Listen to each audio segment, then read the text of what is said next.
भुवनेश्वर सहर को संपूर्ण रूपे भिड़मुक्त करने जो 4-5टी प्रमुख प्रकल्प थिला ताकू काली निष्पत्ति निया जाई सारिची। जो लेफ्ट पैरेलल रास्ता को जोटा को गत सरकार समय रे से माने अक्षमता प्रदर्शन करथिले से कथा को आगु को नबा पई लेफ्ट पैरेलल रास्ता एवं राइट पैरेलल रास्ता जोड़ी को जाक रास्तार अलाइनमेंट को स्थिर करा जाइछि एवं ताकू तुरंत मासे भितरे पुणी आउथरे काम आरंभ करा जिवो। देखंतु ऑपरेशन सिंदूर रे जो माने शहीद होइचंती जो मानकर बलिदान होइछि से मानकर अमर आत्मा को सम्मान जणेकी भारतीय जनता युवा मोर्चा भुवनेश्वर शाखा तरफरु एवं धंदामूलक शिक्षक कल्याण संघ तरफरु आज एठी रक्तदान शिविर करा होउछि। मु भाबुछि एटा गोटे यथार्थ सम्मान एवं श्रद्धांजलि युवा मोर्चा तरफरु कराइछि। एथिरे रक्तदान एक महान काम एभली एक पुण्यर कथा करिकी से अमर आत्मा को श्रद्धांजलि दबा एवं देश सहित आमे ठिया हेइछु ए सॉलिडारिटी देखेबा निश्चित भाव में युवक मानक पई एक आवश्यकतार कथा अछि जो कथा को युवा मोर्चा यथार्थ भाव में आज प्रतिपादित करिछि। एवं मु समस्त भाई मानकु सान भाई मानकु समस्त को धन्यवाद जनाऊँगी कृतज्ञता जनाऊँगी जे एभली एक महत् कार्य को से माने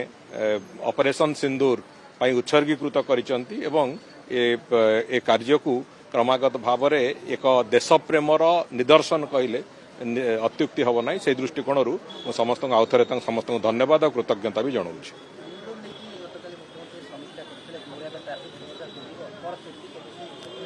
देखो जो भली अनेक गुड़िए काली भुवनेश्वर सहर को संपूर्ण रूपे भिड़मुक्त करने जो 4-5टी प्रमुख प्रकल्प थिला ताकू काली निष्पत्ति निया जाई सारिची।